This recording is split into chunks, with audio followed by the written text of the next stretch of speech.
আসসালামু আলাইকুম প্রিয় চাকরি প্রার্থী ভাই ও বোনেরা, আজকে আপনাদের জন্য আরও একটি নতুন ভিডিও নিয়ে হাজির হলাম। আর এই ভিডিওতে আমরা আলোচনা করব রায়গঞ্জ পৌরসভা কার্যালয় রায়গঞ্জ সিরাজগঞ্জে একটা নিয়োগ বিজ্ঞপ্তি প্রকাশ করেছে। আমরা সেই নিয়োগ বিজ্ঞপ্তি নিয়ে বিস্তারিত আলোচনা করব। তো আপনারা সেই পর্যন্ত আমার সঙ্গে থাকার চেষ্টা করবেন আর সম্পূর্ণ ভিডিওটা দেখলে অবশ্যই অল্প হলেও উপকৃত হবেন। তো দেখেন বিজ্ঞপ্তিটাতে কী বলা হয়েছে।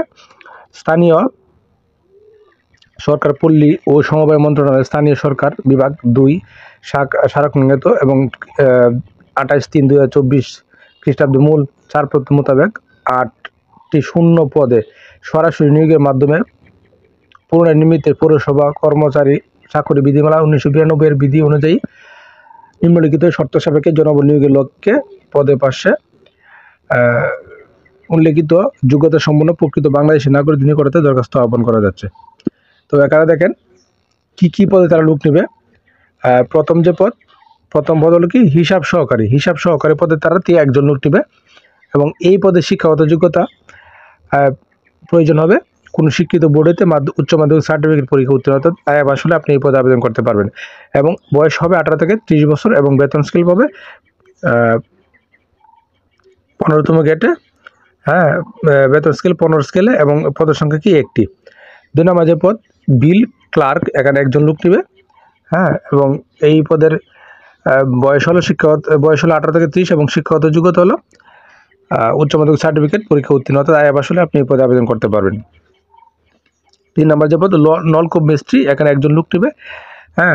এবং শিক্ষাগত যোগ্যতা 18 থেকে শিক্ষাগত যোগ্যতা 8ম শ্রেণী পাস এবং সংশ্লিষ্ট কাজে আপনার 3 বছর অভিজ্ঞতা থাকলে আপনি এই পদে আবেদন করতে পারবেন এবং বয়স 18 থেকে 30 বছর। 4 নম্বর যে পদ পাম্প চালক, এখানে 2জন লোক নেবে পাম্প চালক পদে এবং এই পদে শিক্ষাগত যোগ্যতা 8ম শ্রেণী পাস এবং সংশ্লিষ্ট কাজে আপনাকে 2 বছরের অভিজ্ঞতা থাকতে হবে, তাহলে আপনি এই পদে আবেদন করতে পারবেন।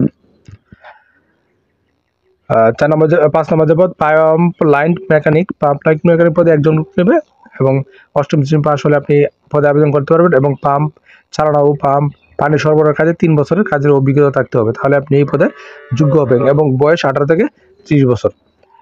6 নম্বর যে পদ অফিস সহায়ক, 1জন লোক নেবে অফিস সহায়ক পদে এবং এই পদে শিক্ষাগত যোগ্যতা 8ম শ্রেণী পাস, তাহলে আপনি এই পদে আবেদন করতে পারবেন এবং 7 নম্বর যে পদ প্রহরী, 1জন লোক নেবে এই পদে 8ম শ্রেণী পাস এবং সুঠামদের অধিকারী হলে আপনি এই পদে আবেদন করতে পারবেন। তো এই উক্ত পদগুলোতে আবেদন করতে গেলে আপনাকে আরও কতগুলো শর্তাবলী মানতে হবে।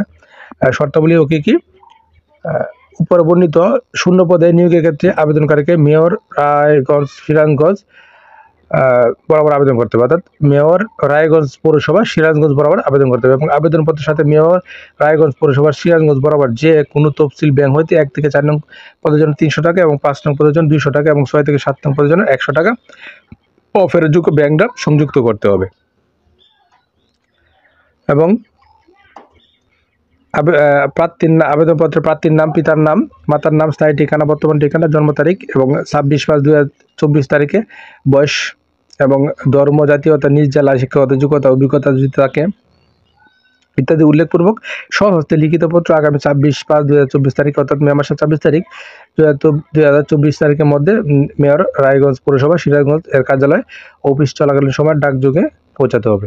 অসম্পূর্ণ ত্রুটিপূর্ণ নির্ধারিত তারিখের পর প্রাপ্ত আবেদনপত্রকে বাতিল বলে গণ্য করা হবে এবং প্রার্থীর বয়স 26 মে 2024 তারিখে 18 থেকে 30 বছর হতে হবে এবং বীর মুক্তিযোদ্ধা পুত্রকন্যার ক্ষেত্রে 32 বছর, তবে সেক্ষেত্রে উপযুক্ত কর্তৃপক্ষের স্বাক্ষরিত প্রত্যয়নপত্রের সত্যায়িত ফটোকপি আবেদনপত্রে সংযুক্ত করতে হবে এবং চাকরিরত প্রার্থীদেরকে অবশ্যই যথাযথ কর্তৃপক্ষের মাধ্যমে আবেদন করতে হবে এবং আবেদনপত্রের সাথে নিম্নোক্ত কাগজপত্রাদি সংযুক্ত করতে হবে। কাগজপত্রতে কী প্রথম শ্রেণীর গেজেটের কর্মকর্তা কর্তৃক সম্প্রতি পাসপোর্ট রঙিন 3 কপি ছবি সত্যায়িত এবং প্রথম শ্রেণীর গেজেটের কর্মকর্তা কর্তৃক চারিত সনদপত্র এবং ইউনিয়ন পরিষদ বা চেয়ারম্যান এবং মেয়র এবং সিটি কর্পোরেশন মেয়র বা কাউন্সিলর কর্তৃক নাগরিকত্ব সনদ এবং শিক্ষাগত যোগ্যতার সনদ এবং অভিজ্ঞতা যদি থাকে তার সত্যায়িত কপি এবং জাতীয় পরিচয়পত্রের সত্যায়িত কপি এবং আবেদনপত্রের সাথে স্পষ্ট করে লিখিত আবেদনপত্র নাম, ঠিকানা, সম্বলিত 10 টাকা ডাক টিকিট 10/4.5 ইঞ্চি সাইজের একটি ফেরতকাম যুক্ত করতে হবে এবং আবেদনপত্র গ্রহণ ও বাতিলের ক্ষেত্রে কর্মচারী নিয়োগ ও বাছাই কমিটির সিদ্ধান্তই বলে গণ্য করা হবে এবং যোগ্য প্রার্থীর তারিখ, পরীক্ষার তারিখ, সময়, স্থান উল্লেখপূর্বক প্রভৃতিতে প্রবেশপত্র ইস্যু করা হবে এবং নির্বাচনী পরীক্ষায় অংশগ্রহণের জন্য তারা কোনো টিএডি প্রদান করবে না হ্যাঁ, এবং একই ব্যক্তি একাধিক পদে আবেদন করতে পারবেন না। তো আশা করি বিষয়টা বুঝতে পারছেন। আর এরকম নিত্য নতুন প্রতিদিন সবার আগে চাকরির খবরাখবর পেতে আমার চ্যানেল ও পেজটার সঙ্গে থাকবেন। ধন্যবাদ এতক্ষণ সাথে থাকার জন্য।